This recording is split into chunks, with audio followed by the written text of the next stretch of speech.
ताल ठोक के आप देख रहे हैं। सवाल ये कि जब टैंकर में पानी गुल तो फिर क्यों हो रही है सियासत फुल। नावेद सिद्दीकी हमारे साथ हैं, वो समाजवादी पार्टी के प्रवक्ता हैं। संबित पात्रा हमारे साथ हैं, बीजेपी के प्रवक्ता हैं। रीता बहुगुणा जोशी हमारे साथ हैं, वो कांग्रेस पार्टी की प्रवक्ता हैं। और राजेंद्र सिंह साहब हमारे साथ हैं, जो कि जल संरक्षण का काम करते हैं। पानी वाले बाबा के नाम से देश के लोग उनको जानते हैं। पहले जहां बात हमने छोड़ी थी, रीटा जी, अगर सब कुछ ठीक ठाक है तो पिछले करीब 40-45 मिनट से लगातार यूपी सरकार से जुड़े जितने ट्विटर हैंडल हैं वो लगातार तस्वीरें डाल रहे हैं और बिना सोचे समझे डाल रहे हैं। आधी सूखी झीलों की भी डाल रहे हैं, ये बताने के लिए देखिए महोबा में कितना पानी है। काई लगे पानी की भी तस्वीरें डाल रहे हैं, झीलों की, हरे रंग के पानी की जो पिया नहीं जा सकता, ये बताने के लिए कि देखिए हमारे यहाँ कितना पानी है।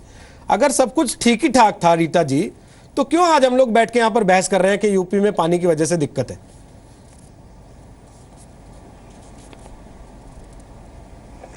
देखिए, तो सब जानते हैं कि बुंदेलखंड में नदियों की भरमार, 6 नदियां तो उत्तर प्रदेश के बुंदेलखंड से गुजरती हैं। वहां पर पानी की सच पूछिए संकट नहीं है, लेकिन पानी का प्रबंधन ही नहीं है। जो बार बार राजेंद्र जी कह रहे हैं, बिल्कुल सही कह रहे हैं। जो हम लोगों ने इनको पैकेज दिया था बुंदेलखंड के लिए, उसमें 20,000 कुएं बनाने थे, उसमें खेत तालाब बनाने का प्रोविजन था, उसमें जो एग्जिस्टिंग कुएं हैं और तालाब है उनको गहरा करने की बात थी, उनमें नहरों की डिसिल्टिंग करने की बात थी ताकि पानी आगे बढ़ सके। लेकिन बारिश कम होती चली गई, ये प्रबंधन हुए नहीं और इसके वजह से आज ये संकट खड़ा है। ये कह देना, देखिए इस तरह का जो फोटो आ रहा है, ये तो मैं सोचती हूँ बिल्कुल अनुचित है, क्योंकि गांव के गांव इस समय प्यासे हैं और पानी का इस समय वहाँ पर ट्रांसपोर्टेशन का बहुत बड़ा संकट है। पर संबित जी का जो कहना है कि ट्रेन ट्रांसपोर्टेशन करेगी, इसकी जरूरत नहीं है। आके ट्रेन तो खड़ी होगी स्टेशन पे, दिक्कत तो गांव में है। और गांव में जो प्रबंधन होता है वो कुएं से होता है, तालाब से होता है, हैंडपंप से होता है, या फिर वाटर टैंकर से होगा। तो इस तरह का ये जो इन्होंने गाड़ी भेजी, अब इन्होंने ये गाड़ी क्यों नहीं बुंदेलखंड मध्य प्रदेश में भेज दी? वहां भी तो इतना ही बुरा हाल है। तो वहां इनका मुख्यमंत्री है, उसने नहीं मांगी इनसे ट्रेन, क्यों नहीं भेजी इन्होंने ट्रेन? वहां तो जातीय संघर्ष, छतरपुर में तो ऊंची और निचली जातियों में लड़ाई हो गई क्योंकि पानी नहीं था और पानी को लेके वहां पर जबरदस्त लड़ाइयां हुई हैं। तो जातीय संघर्ष हो रहे हैं, चाहे वो बुंदेलखंड यूपी हो चाहे मध्य प्रदेश हो। लेकिन यूपी पे ट्रेन भेजी जा रही है कि यूपी में हाल खराब है। तो यूपी में तो हाल खराब है, तो मध्य प्रदेश में भी है, देश के कई जगहों पर है। तो भारतीय जनता पार्टी को इस प्रकार का ये जो हमेशा एक क्या कहते हैं परसेप्शन में दिखाना कि हम बहुत अच्छे हैं, हम बहुत प्रयास करते हैं, ये उचित नहीं है। जल के प्रबंधन के लिए मुझे भी जानकर बड़ा आश्चर्य हुआ, जैसा राजेंद्र जी बता रहे हैं कि जितने भी वाटरशेड प्रोग्राम्स हैं सब रोक दिए गए हैं। मनरेगा को भी डिफ्यूज किया जा रहा है, डिस्करेज किया जा रहा है। कहना बहुत अलग बात है कि 90 दिन के 150 दिन कर दिए, पर डिस्करेज किया जा रहा है। डिसेंट्रलाइजेशन है भाई, राज्य सरकार के साथ बैठिए, उससे बात कीजिए। अखिलेश जी को भी चाहिए केंद्र के साथ बैठे, उनसे बात करें। ये फोटो डालना तो मैं समझती हूँ ये बहुत अनुचित है, क्योंकि पानी का संकट पीने का है, ट्रांसपोर्टेशन नहीं हो रहा है, लोगों को ठीक से नहीं मिल रहा है। अब अगर उन्हें टैंकर चाहिए तो तत्काल मोदी जी को टैंकर्स प्रोवाइड करने चाहिए यूपी को। और मध्य प्रदेश की ओर भी देखें, वहां भी हमारी जनता सूखी है, एकदम बेचारी प्यासी मर रही है। संबित पात्रा बोलिए। रोहित जी, अब मैं आ सकता हूं? हाँ, आइए।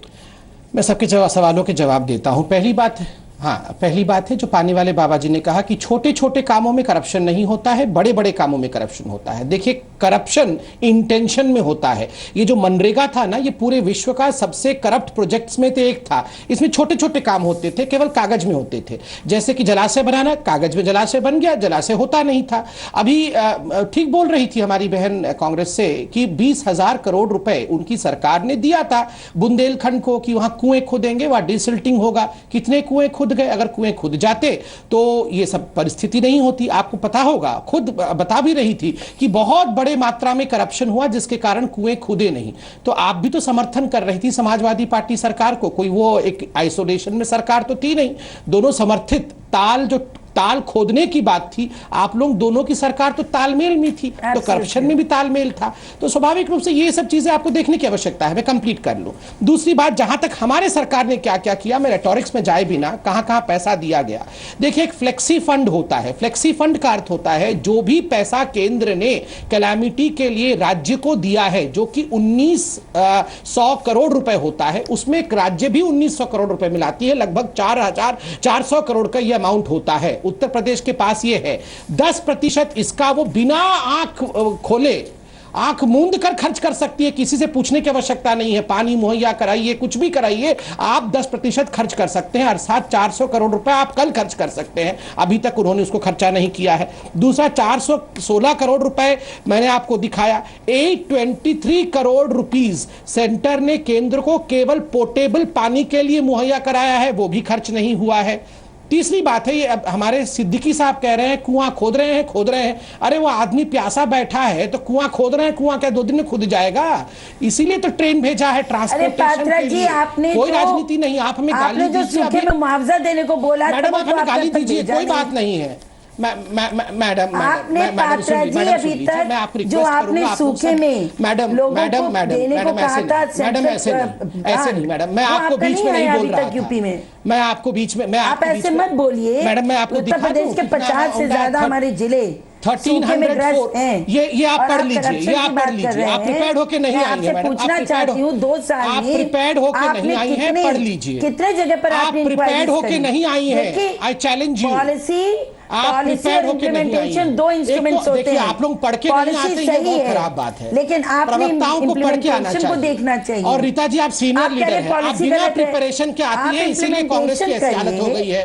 बिना प्रिपरेशन के प्रवक्ता आता है वो अपनी पार्टी को डुबो देता है। और खैर पानी भी नहीं है तो कहां डूबेगा? कांग्रेस तो ऐसे ही डूबते जा रही है। प्रवक्ता बिल्कुल बिना पढ़े लिखे आते हैं। आप करते, आप तथ्य दिखा रहा हूं मैडम, आप बस तथ्य नहीं है। थोड़ा I am showing you the fact. 304 crore rupees, और अगर आप 2 साल से चला रहे हैं, मैं आपको तथ्य रख रहा था जहां आप बीच में आ गई थी। मैं आपके बीच में नहीं बोल रहा था, मैं आपके बीच में नहीं बोल रहा था, मैं तथ्य रख रहा था, मगर आप लंबा बोलते हो ना। चलिए देखिए, मैं आप लोगों को एक दर्शक का ट्वीट पढ़ के बता रहा हूँ। पात्रा जी, रीता जी, वो रोहित का पात्रा जी, रीता जी, आपका हेडेक नहीं है। मैं एक चीज पढ़ के बता देता हूँ। देखिए, हमारे एक दर्शक है, दिनेश पुरोहित नाम है उनका, वो लिख रहे हैं, रोहित जी आप हमेशा पार्टियों के नेताओं को ताल ठोक के में बुलाते हैं जो आपस में लड़ने लगते हैं। There is no healthy debate. अब मैं ये कार्यक्रम देखना बंद कर दूंगा। अब आप समझिए, अगर दर्शक कार्यक्रम देखना बंद कर देगा इसलिए कि आप लोग लड़ रहे हैं, तो फिर आप लोग तैयारी करके आइए या बिना तैयारी के आइए, उसका कोई फायदा नहीं है। नावेद सिद्दीकी साहब एक बात जल्दी से बता दीजिएगा बिना ज्यादा समय लिए। बहुत सारे दर्शक ये कह रहे हैं कि असल में यूपी सरकार चाहती थी पैसे, लेकिन केंद्र सरकार ने पैसे की बजाय भेज दी ट्रेन, इसलिए यूपी सरकार हो गई नाराज। पैसा आता तो बंदर बांट होती, अब पानी की क्या बंदर बांट करेंगे? देखिए, पानी की बंदर बाट की बात ही नहीं है। हम तो सीधे कह रहे हैं आप 10,000 टैंकर भेज दीजिए। हमने तो मुख्यमंत्री जी ने भी कहा कि ठीक है 10,000 टैंकर भेजिए। अब कैसे उनको वहाँ तक पूरे जिलों तक पहुँचाते हैं, कैसे घर वहाँ तक लोगों तक पहुँचाते हैं, मुहैया कराते हैं, वो तो हमारा काम है, ठीक है। लेकिन आप 10,000 टैंकर हमें भेज दीजिए। उसके अलावा जो भाई साहब बैठे हुए हैं भारतीय जनता पार्टी के, और जो अपने पूरी गाथा बता रहे हैं कि हमने ये काम किया है और पूरा वो चार्ट लेके बैठे हुए हैं, तो उनको ये भी मालूमात होनी चाहिए कि आज जब वो ये कह रहे हैं कि हमने कुएं खोद रहे हैं, तो हम खोद नहीं रहे। हमने इतने कुएं खोदे हैं, मैंने आंकड़े बताए कि मैंने ये किया है, और इतना हम नया काम और कर रहे हैं। तो ये इतना खोद दिया है। वी आर मीटिंग करने क्यों गए थे? क्यों बोल रहे थे कि परिस्थिति बड़ी खराब है? परसों बोल रहे थे कि परिस्थिति खराब है, आज बोल रहे हैं परिस्थिति अच्छी है। तो ये खैर देखिए, ये आपको समझना होगा, ये कॉन्ट्राडिक्टरी स्टेटमेंट्स नहीं चलेगा। आप तो परसों बोल रहे थे कि बहुत भीषण अकाल पड़ा हुआ है, बूंद पानी नहीं है, आज बोल रहे हैं पानी की कमी नहीं है। तो हकीकत क्या है ये बताइए। नावेद सिद्दीकी, यूपी में सूखा है कि नहीं आपके हिसाब से? फिर बीच में बोल रहे हैं पानी है। देखिए, यूपी में पानी की व्यवस्था हमने वहां पे कर दी है। कैसे? और हम लगातार लोगों तक पानी और खाने की चीजें पहुंचा रहे हैं। हमने वो कैसे, वो आप हमारे ऊपर छोड़िए, हम चीजें पहुंचा रहे हैं। हमने वहां पे अभी आपको बताया भी कि हमारे पास क्या क्या चीजें और कितने, हमने अभी 800 टैंकर 450 टैंकर हमारे कल और जा रहे हैं। तो ये सारी चीज मैंने आपको बता दी। एक विकास की लकीर जब खिंची होती है और उसको मिटाया नहीं जा सकता, तो दूसरे दल करते क्या है कि उस लकीर को मिटाने के लिए वो एक दूसरी नई लकीर खींच देते हैं, ताकि अब उस लकीर से उनका दिमाग हट जाए, जहन बढ़ जाए। तो उत्तर प्रदेश का जो विकास किया है मुख्यमंत्री अखिलेश यादव जी ने 3 साल में 4 साल में वादे पूरे कर दिए। अब ये छुपा तो सकते नहीं है जनता के सामने, तो अब ये ट्रेन भेज करके सूखे को ज्यादा दिखा करके लोगों का प्यार मोहब्बत बटोरने के लिए भारतीय जनता पार्टी इसके हाथी के दांत खाने के और दिखाने के और हैं। भारतीय जनता पार्टी सिर्फ जुमलेबाज पार्टी है, हाथी का ज्यादा नाम मत काम नहीं लीजिए। किया है, सिर्फ बातें की हैं इनके नेताओं ने, इनके सांसदों ने, और जो इनके प्रवक्ता बैठे हैं ये भी आप बातें करते हैं, इनके पास कोई काम नहीं है। आप सुन लीजिए, अगर काम करते जमीन पे तो आप दूसरे भी प्रदेश हैं, वहां सूखा है, वहां भी जाइए। आप उत्तर प्रदेश ज्यादा हाथी का नाम लीजिएगा, नेताजी मालूम है यहाँ गुस्सा हो जाएंगे और आप चुनाव में साफ हो चुके, निकाल देंगे फिर। ठीक रीता जी ये बात कह चुकी हैं आप जो कह रहे हैं सिद्दीकी साहब, इसलिए मैं लास्ट कमेंट के लिए खैर मनाइए, राजेंद्र जी पे आता हूं। आप अपनी खैर मनाइए सर ठीक है प्लीज ये खैर मनाना और इस तरह की चीजों में मत जाइए, चुनाव में भी थोड़ा वक्त है, उस समय के लिए इस तरह की भाषा को रखिए। राजेंद्र सिंह जी आपने सुन लिया, आप खुद देख के आए, आप कह रहे हैं कि पानी नहीं है, वो कह रहे हैं हमारे पास पर्याप्त पानी, हमको 10,000 टैंकर दे दो, हम बांट देंगे। टैंकर दे दो, ट्रेन भेज दो, क्या ये सस्टेनेबल सॉल्यूशंस हैं? और जो सस्टेनेबल सॉल्यूशंस हैं उन पर जाती क्यों नहीं सरकारें? देखिए, ट्रेन और टैंकर कभी सस्टेनेबल सॉल्यूशन नहीं हो सकता।